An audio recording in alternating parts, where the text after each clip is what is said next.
Yeah. Anyway, what I'm going to do now is show you the F. It's a capital F with the word in farmer. He's on TikTok, F in farmer, if you put it together. I'll show you what he said. I Now, recommend you go he's and see talking, his channel. Yes, you yeah, need to go and see his he's channel. he talks in a slow, considered manner. And he thinks about what he's saying, so it's well worth us having a watch of it. This was made 2 days before the budget, but has great relevance, especially near the end. Okay, so Oh, we'll yes. talk our way through it. Well, farmers are uniting together all across the country. Pissed off that we're in this position, but we're doing it because we have to. Farmers have Exactly. been parking up on roadside bridges, motorways, main roads, being round or working around roundabouts and doing go slows through towns and main roads, different highways. Also, there's been different groups at different ports. There's been a visit at Southampton Port, and Lincolnshire have been having fun all day doing go slows outside Immingham docks. We've had enough. Hold it there, mate. Farmers shouldn't. Yes, exactly. They've already done a few, as he said, rightly said, a few little go slows and a few little protests around docks. But it now the farmers in their minds. Yesterday, this government confirmed it. Everything they thought, and the message couldn't have been louder if they'd tried from the government, and that is, we're not listening to you. In fact, you turn up in London, we're going to effing arrest you, which they did. They have started arresting farmers. They won't arrest the newcomers who break into this country illegally. No, no, no, no, no, no, no. They get a free mobile and a hotel room. No, no. Sorry, carry on, Jeff. Press play. Yeah, just to point out that this was going on before, just 24, 48 hours before they were told that they weren't allowed to go into London Exactly. in their tractors. And they still went because that's how, and they didn't go there to cause damage like some do. They didn't go there to cause trouble. They didn't kick off. They were arrested and submitted to that arrest, making their point. So anyway, I'll keep going. Need to go through this. Our primary role in life is to feed you. And unfortunately, to feed a prick called Keir Starmer and a twat called Rachel Reeves. Because at the end of the day, they eat. And one of us. And that is a big point. Now, if the farmers don't produce food, where are the elites going to get their food from? Where do you think they're going? Do you think they're going to get fed, or do you think they care about us? If they're going to destroy the farmers in this way, what are they going to do to agriculture? This isn't a slow move towards a different way of agriculture. This is a revolution to strip the land from these people. Okay? Feeds them. If we could pinpoint exactly who feeds them, well, we could, put something in the food, and we could get this job sorted out real quick. But I wouldn't condone that particular route. No, It's no. He's clearly saying, he's clearly saying that tongue in cheek, Jeff. Absolutely. That's tongue in cheek. Yes. Yes. There is no way that he meant that seriously. No. You can see that. You can see the smirk on his face when he said it. It was just a tongue-in-cheek comment that people, will say. I've seen this going on social media, and people say, "Oh, he said." No, he didn't. No, that is quite clearly tongue-in-cheek. So anyway, carry on. And by the way, neither Jeff nor myself do condone such actions. Were that ever the intention? Yeah. There we go. Blah, blah, blah, whatever. I mean, you've got to remember, if Ricky Jones can get away with that particular gesture, then metaphorically, yes, exactly. What Ricky Jones says, exactly. What Ricky Jones says was metaphorical, and the same. If that's the case, then the same goes for this chap here. And he seems like a decent young farmer, for goodness' sake. He's a decent young metaphor. Exactly. Yeah. Carry on, Jeff. Anyway, we continue. That's not the position we are in. Now, this government's got a vote on IHT, which could absolutely define the role of British agriculture. And the meaning I've been define if it exists or not. If IHT goes through, British agriculture could be wiped out within the maximum of 2 generations, and the majority of it gone in 1. Meaning it will give up room for our farmland to be bought out by the likes of Bill Gates, BlackRock, JP Morgan, all these giant hedge funds. Pause. That's just a second, Jeff. That's exactly who BlackRock and such these large hedge funds and multinational corporations.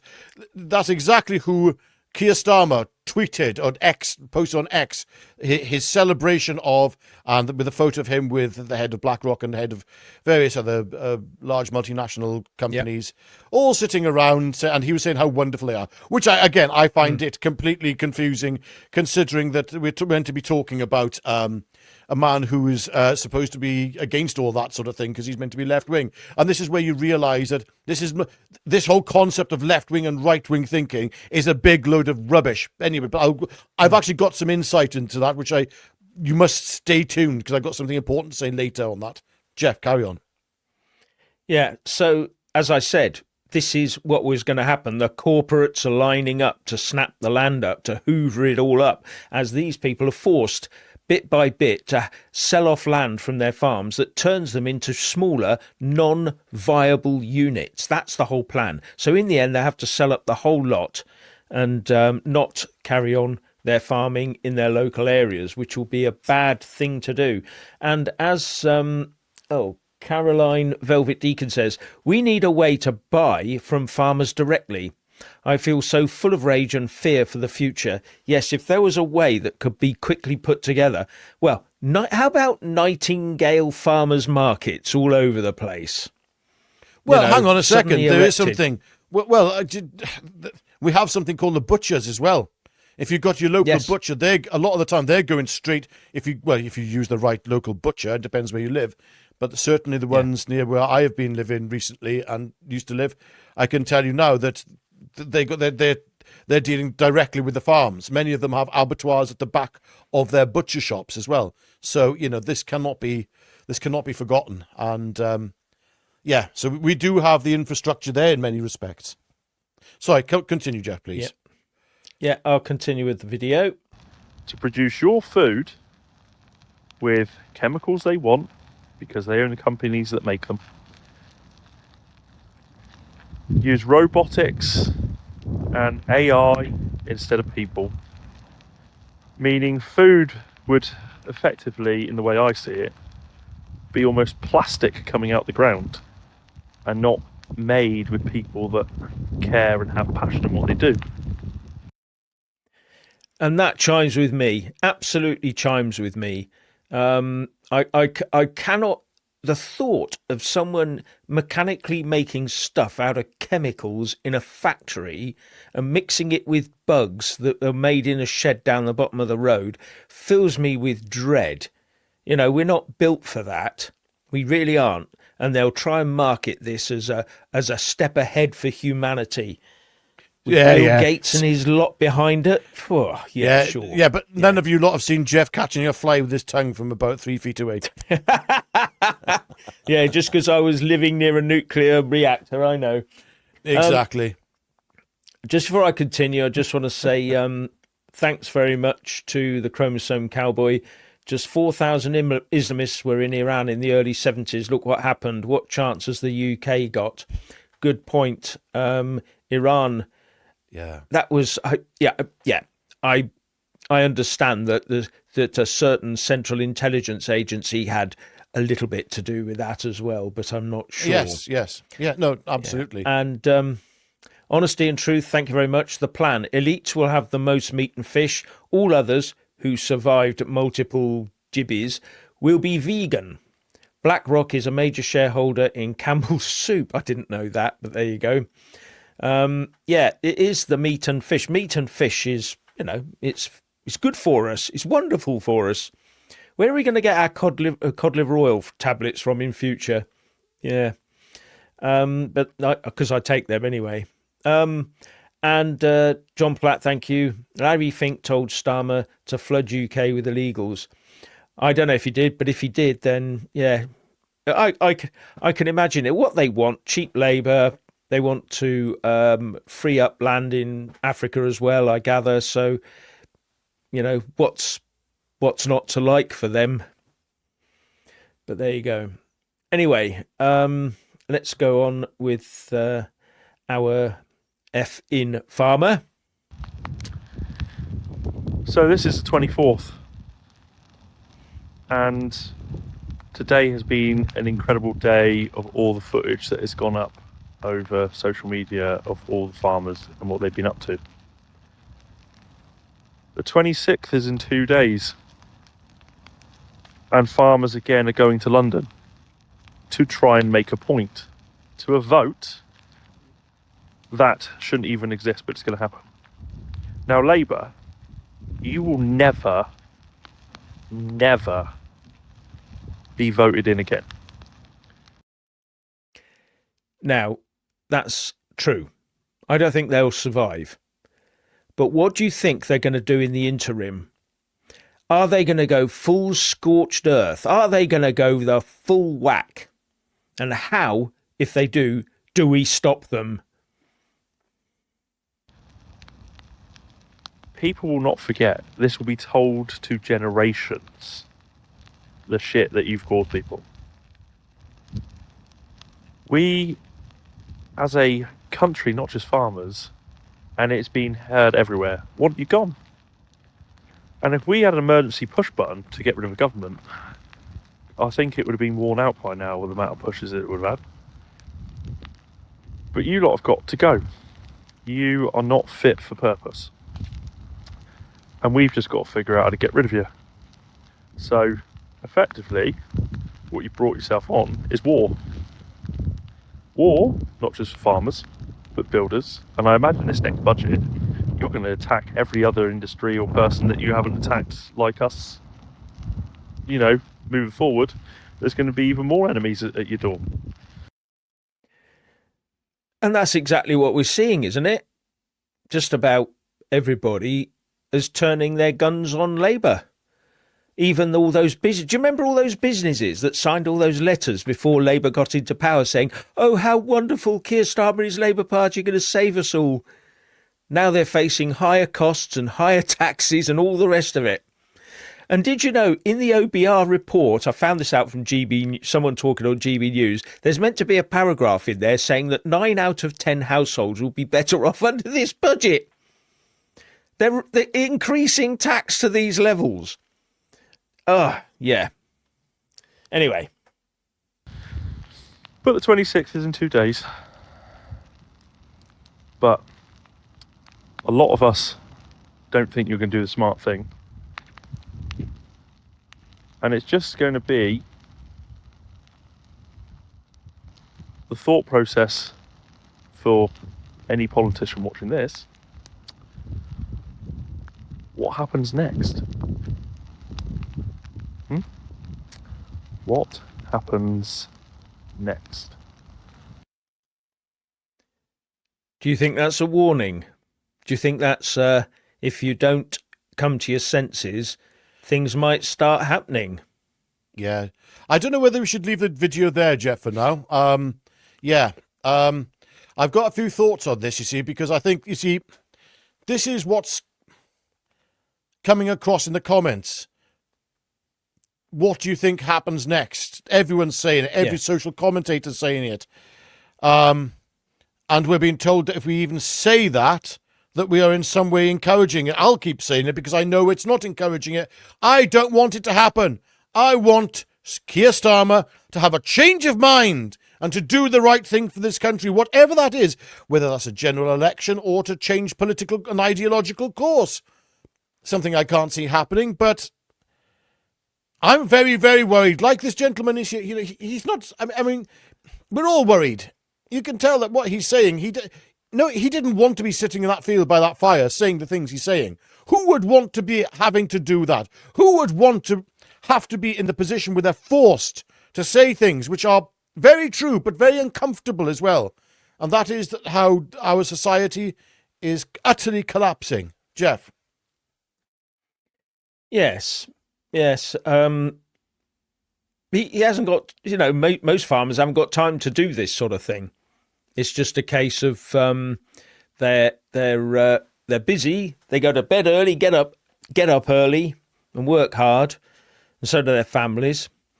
And that was the whole. As I've said before, it was a long-term contract between the farmers and the people. The farmers will look after the land and create the food.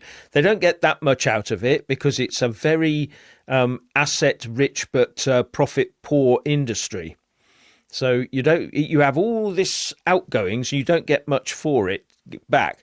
But if you can keep the land and pass it on to your family, at least it's an ongoing concern that can keep us all going.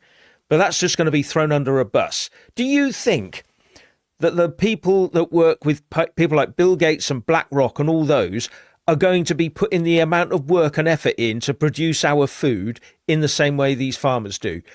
No, they're not. They're looking for this all the time, every single pound. They're going to squeeze us dry. Us who eat the food that they produce, once they've got hold of that production, once they control it, it will be them that gets rich by the second. And it'll be us that are paying just to fill our belly every day using everything we've got. That's what's coming. And it's all part of the plan. Yeah. Anyway, what I'll do is I'll keep playing this a bit more. There's some more stuff that comes out as well. Because the country's fucked. The economy is in the shittest state it's ever been. We're probably verging on the realms of a collapse like Venezuela at this moment in time. And those people's eyes are closed to it. But open your eyes. If anyone doesn't follow, the markets and stuff, the Japanese carry trade is about to break. The FTSE is about to break down. Yeah, for those who don't know, this Japanese carry trade thing is what happens is that people borrow money cheaply from Japan and then they invest it around the rest of the world in things that make a profit. Now, if the Japanese carry trade starts collapsing, that means that the money goes back to Japan and it might affect liquidity around the world. Now, there's two thoughts on this. It might or it might not. But if it does collapse, it may have an impact on the rest of us. And it could be an indicator of hard times to come. So we could find other things being affected. The only big market indicator that I've seen that's showing a real good profit or a real good uptick is the Baltic Dry Index, and that's doing very nicely. That's just a measure of how much it costs to move stuff by ship around the world, and it's at its highest since March 2024, and the index provides a benchmark for the price of moving major raw materials by sea, especially in the huge Cape-size vessels. They're massive, but they can't go through the Suez Canal. So what that strikes me as is that maybe this conflict with the Houthis, the Red Sea, which is preventing shipping going through the Suez Canal, is getting people to hire more Cape-sized vessels or more space on them to go round the Cape to get stuff to us. That's a very good point. So it may actually be. Yes. You know where I'm coming from. Yeah. Yeah, no, that's a good point, Jeff. I mean, it might not be the indicator the positive indicator that we think it is because of that specific war taking place. Very good point, Jeff. Carry on. Dow Jones is about to break down. The Hang Seng, the Nasdaq, the DAX, everything is at a premium pressure point. Now, if anyone doesn't understand why I'm bringing the markets into this, is when something bad's going to happen, there is always been these events that happen that take everyone's attention away from the markets. Go back through history. The tulip mania bubble, the Great Depression, 2008. What did we do in 2008? Oh yeah, we were attacking Iraq and Afghanistan, and wars were happening, and then suddenly everything crashed, and no one actually realised why the housing market's crashed. Because it's always look over here, whilst we're doing this over there. But some of us see it. So